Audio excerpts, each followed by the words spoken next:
everyone! Welcome back to my YouTube channel. Ito po ang inyong lingkod, Alminda Mix Vlog. Bumabati ng mapagpalang araw mga kalingap, mga kabisnis, mga kapapi, ano. Okay, gagawa po tayo ngayon ng reaction video dito po kay Kalingap Rap. Ito yung tinulungan niya. Dati na itong tinutulungan, dati na itong natulungan niya. Itong batang mag-uuling, 6 years old na mag-uuling. Tumutulong siya sa tatay niya gumawa ng uling, no? So, ito yung si Tirso, 6 years old na bata, no? Na ano nga ito ni Kalingap, napuntahan niya doon kung saan nakatira yung unang vlog ni Kalingap Rap dito kay Tirso. Nakita nga niya ito na madungis at nag-uuling nga, tumutulong sa tatay niya, nag-uuling doon sa may bundok. So after that ay medyo matagal na hindi nabalikan ni Kalingap Rap at na-i-vlog na naman ito ni Kalingap Rap ngayon uli, si Tirso. At ito sila ay kumbaga dito na sila, hindi na sila doon sa bundok, andito na sila sa may malapit sila sa highway, no? At na-surprise nga si Kalingap Rap na mayroon silang kubo, mayroon silang bahay na yung kubo-kubo, kasi dati po mga Kalingap, itong bahay nila, pamilya ni Tirso ay parang tinagpi-tagpi na lona, tinagpi-tagpi na sako. Pero ngayon na sorpresa si Kalingap Rap kasi nga mayroon na silang kubo-kubo, at ayon pa dito sa nanay ni Tirso, ang nagpagawa daw doon yung si Ate Grace na na nanay ni Dagay. Si Dagay po ay na-vlog ni kung hindi po ako nagkakamali, either si Kuya Bal ang nakakita kay Dagay, or itong si Kalingap Rap. Kasi on that time na parang nawalaan si Dagay ng yung katinuan, kumbaga na-stress yung bata, ay etong si Kalingap Rap ang may kumbaga siya ang nagpapagamot dito. Ang kasamahan ni Dagay noon ay itong si Robilin at yung magandang beauty pageant lagi na sumasali, si Juby at yung si Rina, at marami pa sila, na pinapa-inject ni Kalingap Rap dito sa doktora nila, yung doktora na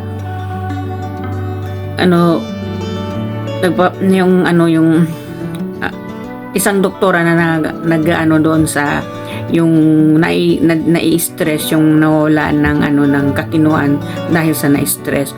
Isa doon si Dagay. Kaya yung nanay ni Dagay ay nagwa-vlog din yon, kasi kumbaga nagbigay ng pahintulot si Kuya Bal na mag-vlog itong si Dagay, no? At pinabahayan ito ni Kalingap Rap, hindi po ako nagkakamali, si Dagay noon. At some of vlog nitong si Ate Grace ay napapanood ko, na mayroon silang tindahan noon. Tapos ito daw ay yung tumulong dito sa nanay ni Tirso, na dati namang tinutulungan ni Kalingap Rap, ngayon tumutulong na rin siya, no? Siya din yung nagbigay ng kubo-kubo, na nagpagawa ng kubo-kubo, na hindi ayon dito sa nanay ni Tirso ay hindi daw binablog ni Grace.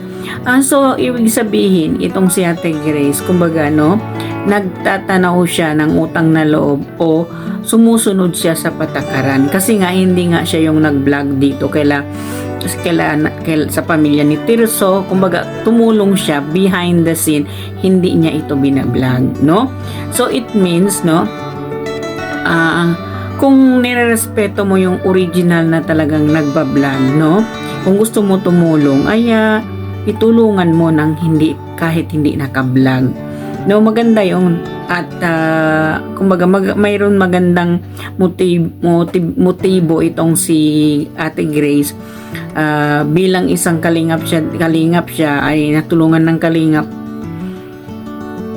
Kumbaga, tinatanaw niya ng utang na loob yun, no?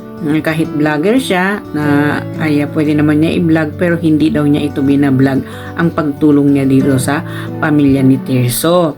So, no? At yun ang nabalitaan at na-shock si Kalingap Rab, no?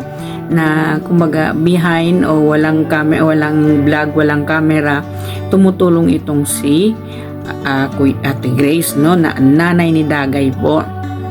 Kung marami sa atin o mga bagong followers o bagong subscriber ni Kalingap Rab na hindi ninyo kilala si Dagay, pwede niyo pong i-scroll pababa yung ni Dagay dyan, no? Siguro almost 1 year o magto 2 years na po siya na i-vlog ni Kalingap Rab noon, no? So, eto yung tumulong dito kay Tirso, no? At medyo matagal-tagal din si Kalingap Rab hindi nakapunta kay Tirso.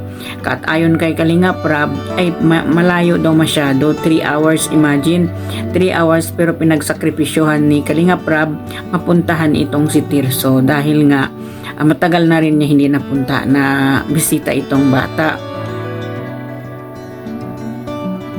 Si Tirso na 6 years old na mangunguling, no?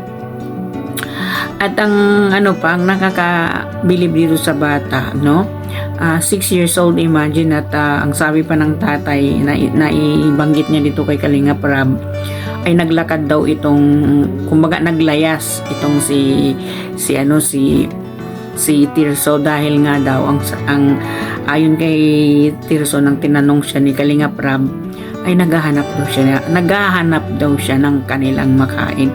Imagine guys, mga kalingap, no, mga kabisnes, 6 years old, hindi niya matitiis na walang makain ng pamilya niya. Kaya naglakad siya, naglayas, naghanap ng makakain nila. Ito ayon sa bata, no? Imagine, 6 years old, napaka-responsableng batang puslit, makakatulong sa pamilya, no? At nakita naman talaga natin na kahit tanungin ito ni Kalingap Rab kung ano yung ambisyon niya, ang sagot niya kay Kalingap Rab ay mangunguling pa rin ang kanyang ambisyon. Kumbaga namulat yung bata sa ganitong sitwasyon, kumbaga dito simpleng buhay, no, na mag-uuling sila, kumikita sila sa pagngunguling nila, pamuhay nila sa kanilang pamilya. Kumbaga ganon ang pamumulat nitong si Tirso na napunta na sa kanyang isipan yung ganitong pamumuhay na sa pag-uuling, no? At nakita natin itong kasipagan ng bata. Imagine, ang liit-liit na bata nagpapasan ng malaking kahoy na dadalhin doon saan ang lugar na pinag-uulingan nila ng kanyang tatay, no? At ayon pa dito sa tatay ni Tirso, ay kung may gusto rin siyang medyo gawin, yung parang konting rin na kabuhayan, ito yung pagtatanim ng pechay. So, kumbaga, nanghihingi siya ng tulong dito kay Kalingap Rab na kung mabibigyan siya, siguro yung drum na yon, pag spray yon, no?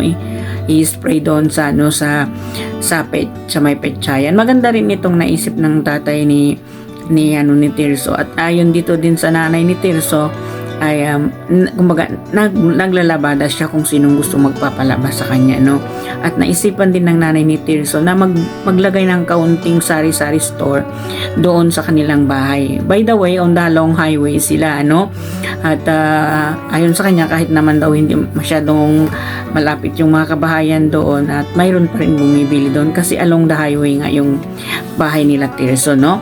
Ito po yung batang si Tirso na 6 years old po na mangunguling na nakita nila Kalingap Rab na natulungan, at hanggang ngayon tinutulungan pa rin ni Kalingap Rab, no? At ang plano ni Kalingap Rab ay mapabahayan sila, no?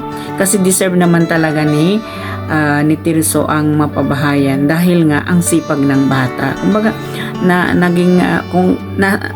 napahanga si Kalingap Rab dito sa batang si Tirso, no, na 6 years old mangunguling. Ang kabuhayan ng kanyang tatay ay yung pag-uuling, doon na rin siya sumasama sa tatay niya, no. So deserve naman talaga ni Tirso ang matulungan ng Kalingap, ni Kalingap Rab. At nakikita natin, no, yung mga bata at lalo na itong si Tirso, parang hindi yung laki ni Tirso noon na nakita kong first vlog ni Kalingap Rab, hanggang ngayon ganun pa rin yung laki ni Tirso, kumbaga na na yung batang puslit na ito, kumbaga nabugbog na siya sa trabaho sa murang edad, no, dahil sa kahirapan ng buhay at gusto makatulong sa pamilya.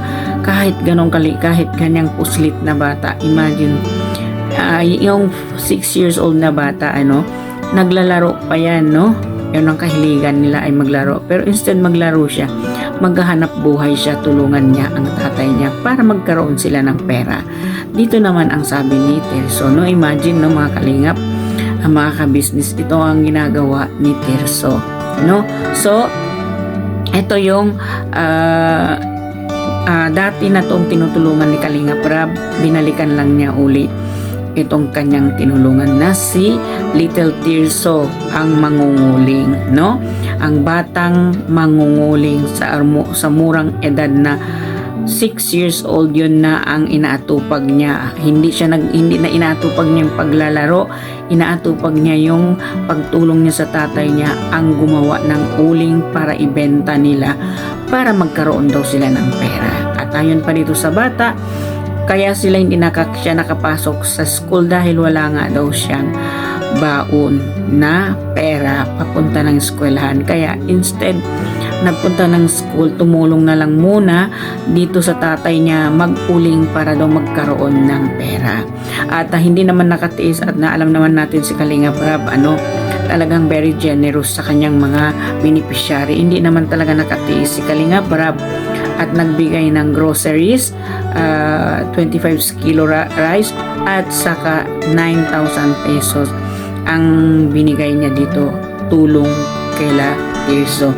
At ayon sa nanay, ay pag-uumpisa niya ng maliit na tindahan doon sa kanila, no. Kumbaga ito ang magandang tulungan. Ito yung mai-inspired ka, matutulungan mo, kasi kumbaga hindi sila umaasa doon sa tulong ng mga tumutulong sa kanila, no. At kung mayroon man maibigay sa kanila, ayun ang pinagpasalamat nila at gagawin nila pangumpisa, no, pangumpisa sa kanilang kabuhayan, no. Maganda itong ganitong tulungan, no. Mapahanga naman talaga tayo dito kay Kalingap Rab. Wala naman talagang lahat ng tinutulungan niya, wala naman talagang kumbaga yung hindi sumusunod o hindi yung pumapaltos ba dito kay Kalingap Rab, kasi kumbaga yung mga tao na natutulungan ni Kalingap Rab ay hindi ba yung tulad ng iba na tinutulungan mo o porket tinutulungan mo, umaasa na lang dyan sa tulong ng mga charity vlogger na nagbablog sa kanila, no. Karamihan naman talaga sa mga tinutulungan ganon, kumbaga umasa na lang doon sa tulong ng isang vlogger porket tumutulong, no.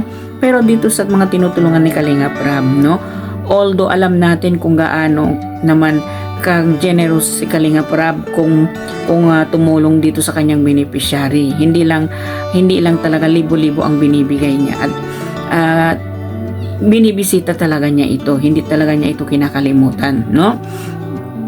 Ito lang talaga ang maganda, no, sa lahat naman talaga, no, ay yung mga naging beneficiary ni Kalingap Rab ay talagang deserve tulungan, deserve magkaroon ng magandang buhay, dahil nga kumbaga binibigyan nila ng halaga yung tulong sa kanila ni Kalingap Rab.